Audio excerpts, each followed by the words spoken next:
Hello everyone, I am Hema Kharayat from Udaipur Solar Observatory. So here I am presenting my work entitled Study of Cosmic Ray Intensity in Association with Interplanetary Magnetic Field and Geomagnetic Storms.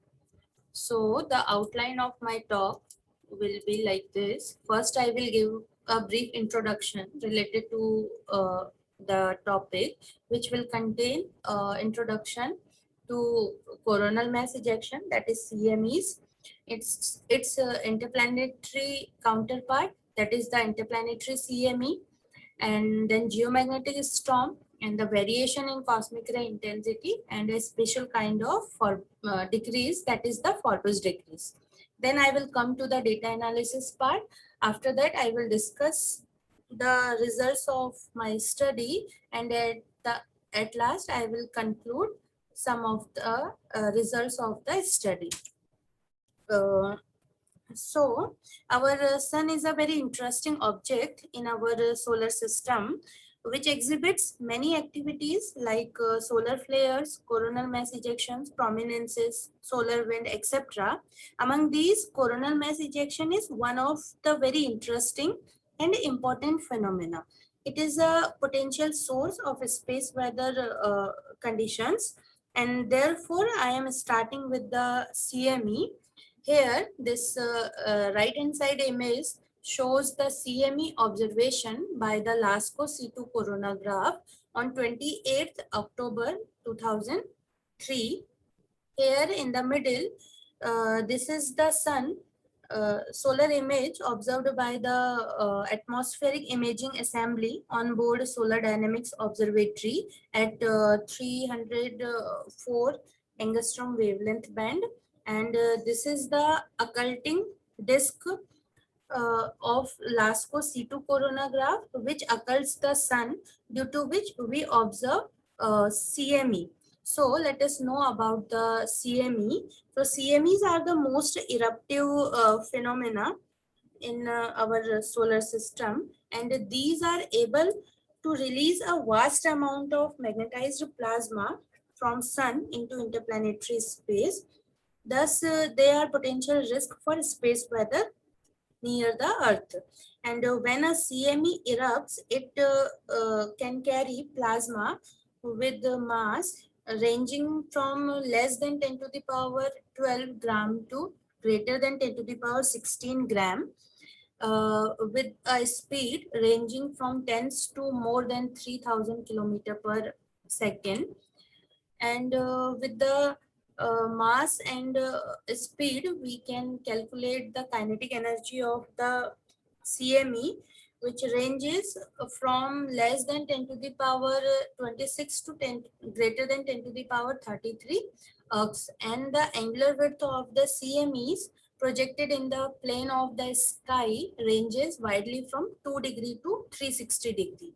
When a CME appears to surround the occulting disk of the observing coronagraph, then these CMEs are known as halo CMEs. And a CME can propagate near the sun-earth direction, either towards the sun or towards the earth or away from the earth.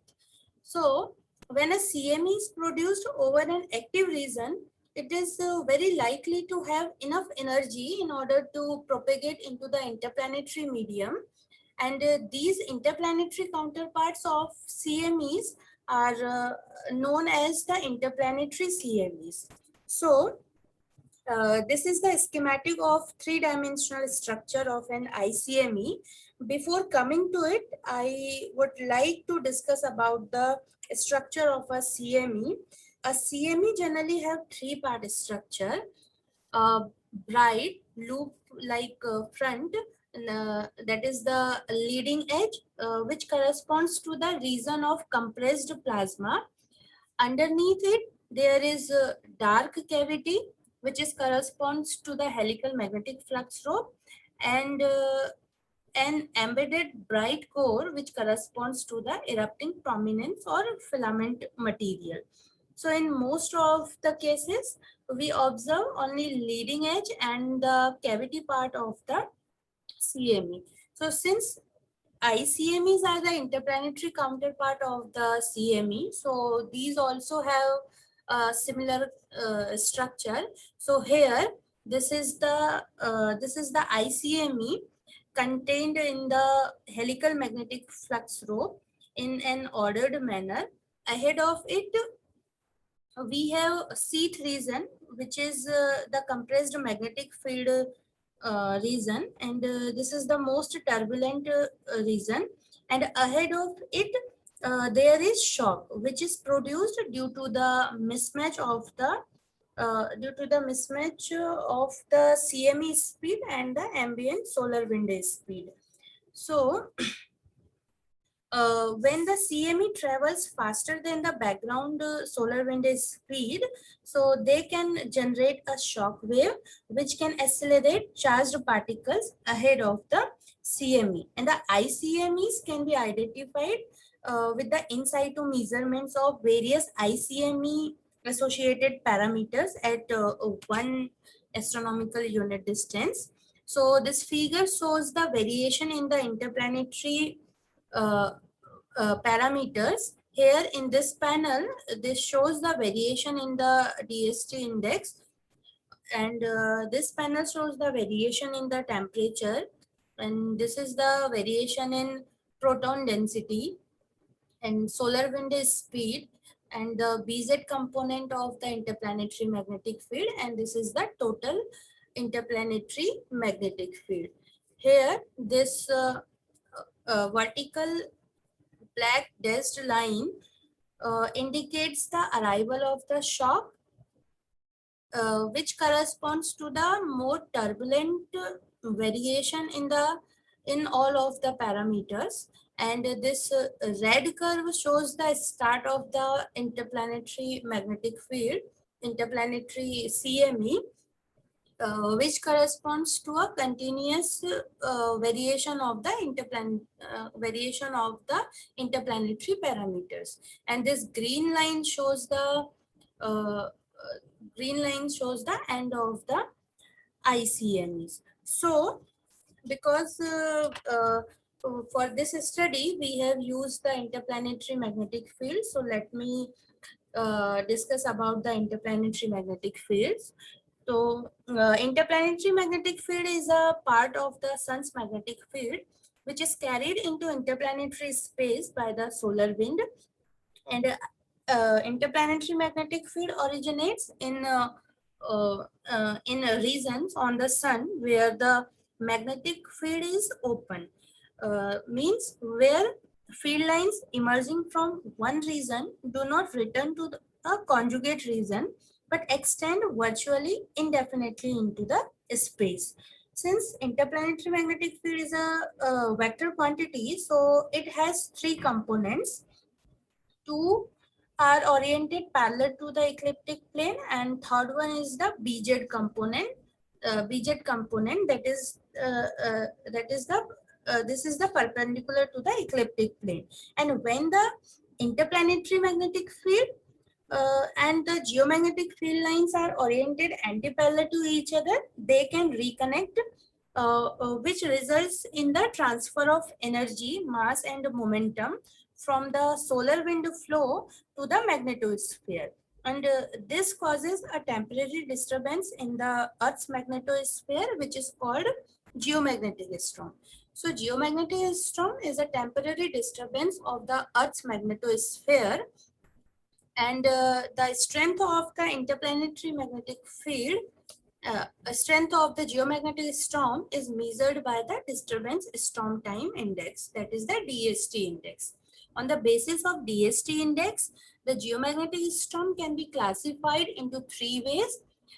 These are the moderate storm. If the DST index lies between -50 nanotesla to -100 nanotesla, then the geomagnetic storm is identified as moderate storm. And if the DST index lies between -100 nanotesla to -200 nanotesla, then the storm is intense storm. And if the DST is less than or greater than -200 nanotesla, then the storm is identified as the super intense. So like the geomagnetic storm, CMEs can also produce variation in the cosmic ray intensity. Actually, when the CME enters into the interplanetary medium, it changes the configuration of the interplanetary magnetic field, which produces a short-term modulation in the cosmic ray intensity. Cosmic rays are generally highly energetic charged particles having energy up to 10 to the power 21 electron volt, and they mainly originates outside the solar system and arrived at the Earth's magnetosphere from anywhere far from its atmosphere. So this image shows the effect of the ICME on the cosmic ray intensity. So this right hand side image shows the effect of the shock effect on the cosmic ray intensity, which is shown here, and this image shows the combined effect of shock and ICMEs on the cosmic ray intensity. So here we noticed a highest depression in the cosmic ray intensity. So a special kind of decrease in cosmic ray intensity is the Forbes decrease, which is discovered by the Scott Forbes in 1938, and it is a transient and rapid decrease in cosmic ray intensity, followed by a slow recovery, typically lasting for several days. So here this this cartoon shows the effect of this solar magnetic field on the cosmic ray intensity. So these cosmic rays are coming towards the Earth, and when this solar magnetic field enters into the interplanetary medium or in the Earth's magnetosphere, it deflects the cosmic rays so that we observe a depression in the cosmic ray count in the neutron monitor. So neutron monitors are ground-based detectors which observes the cosmic ray particles. So with this brief background, now I would like to discuss about the data analysis part. So for this study, we have used the interplanetary magnetic field, DST index and cosmic ray intensity parameters, the daily mean values of the interplanetary magnetic field and DST index are taken from the Omni Web data center, and the cosmic ray intensity data is taken from the Moscow neutron monitor, which has cutoff rigidity of 2.43 gigavolt. And for this study, we have adopted a superposed epoch analysis, which is a statistical tool to find the temporal correlation between two time series. The essence of this method is to define key times or epoch time, and we also call it as zero time. So uh, uh, we first we define the key times from one data series, and then to extract data from other series within a range near epoch time, and all extracted data are then superposed by adding or by taking average of them. And in the present analysis, we assign the onset day of the geomagnetic storm with criteria DST less than equal to minus 50 nanotesla as the epoch day or zero day. And results are presented here. So this is the result of the superposed epoch analysis for -6 to +6 days.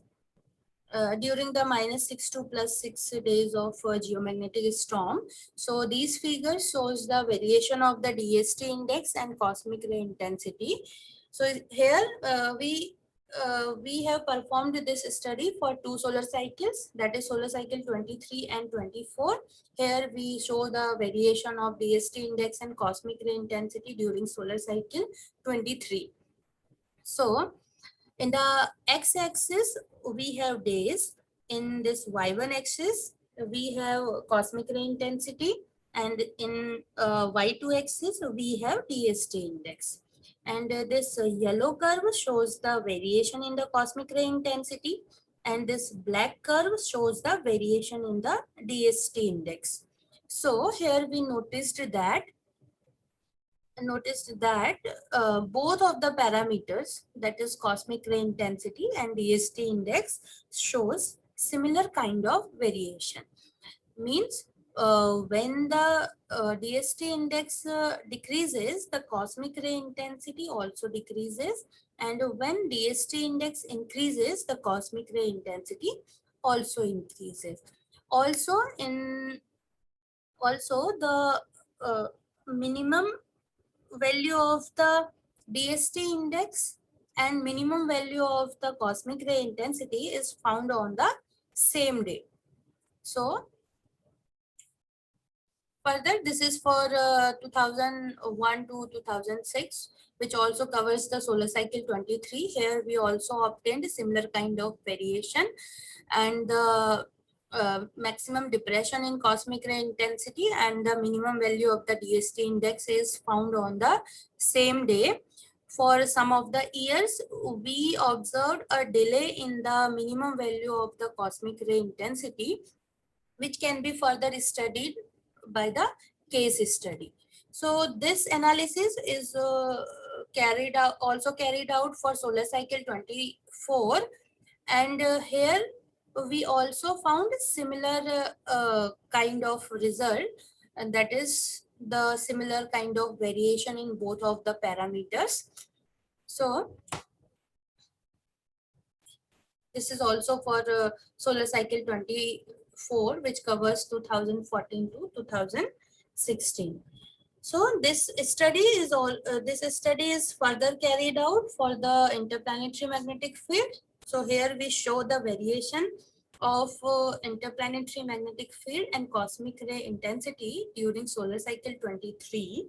Here again in the x-axis we have days, in the y1 axis we have cosmic ray intensity, and in the y2 axis we have interplanetary magnetic field.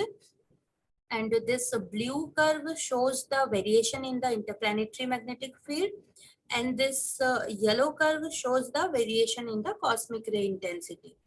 So here we noticed that as the interplanetary magnetic field increases, the cosmic ray intensity starts to decrease, and when the interplanetary magnetic field reaches to its maximum value, the cosmic ray intensity reaches to its minimum value, and then it again starts to increase with the decrease of the interplanetary magnetic field.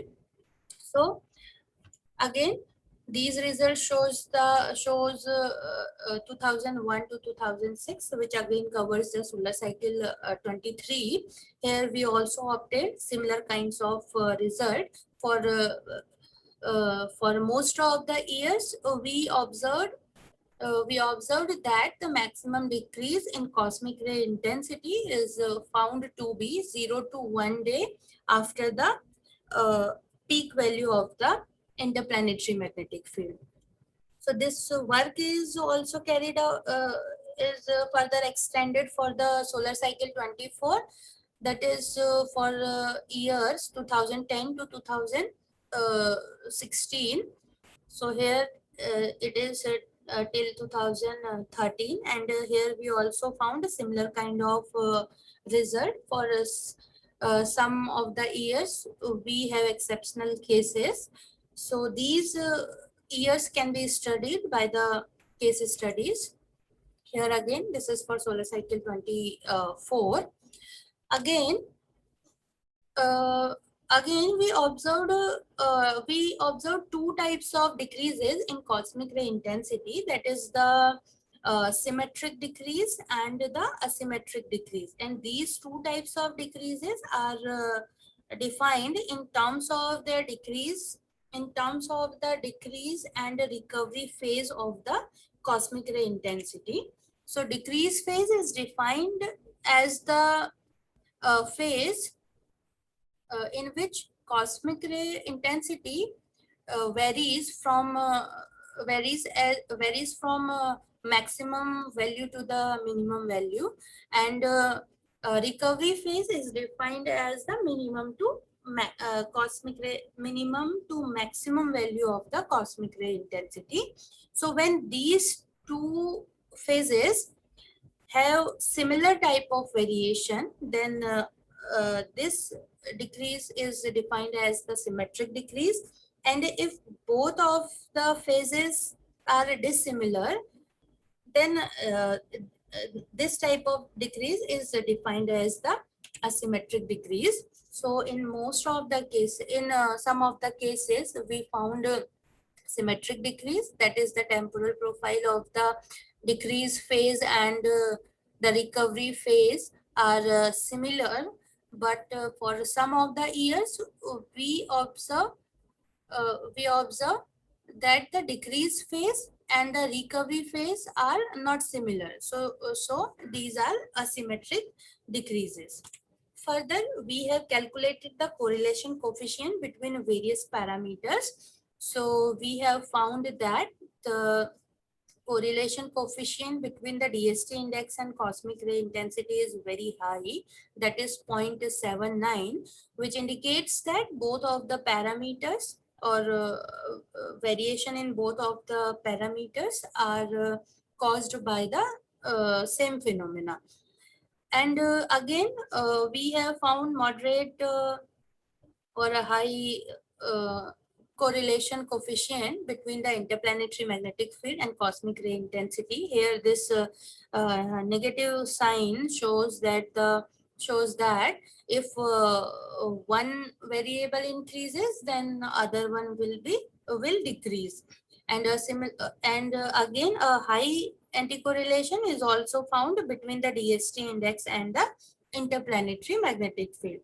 So from this study, we have concluded that the cosmic ray intensity significantly decreases in a pattern similar to that of the DST index, and the decrease in cosmic ray intensity takes place on the occurrence day of the geomagnetic storm.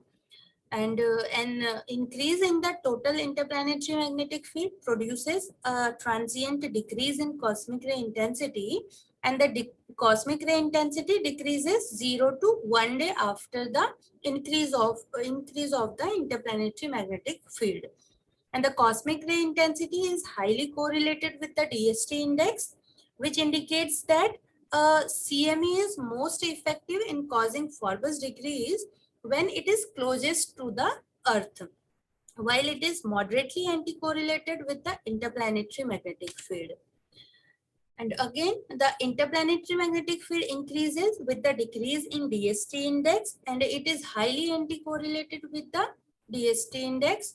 And the interplanetary magnetic field is most effective parameter in producing geomagnetic storm and forward decrease. And also we found two types of decreases in cosmic ray intensity, that is the symmetric decrease and the asymmetric decrease.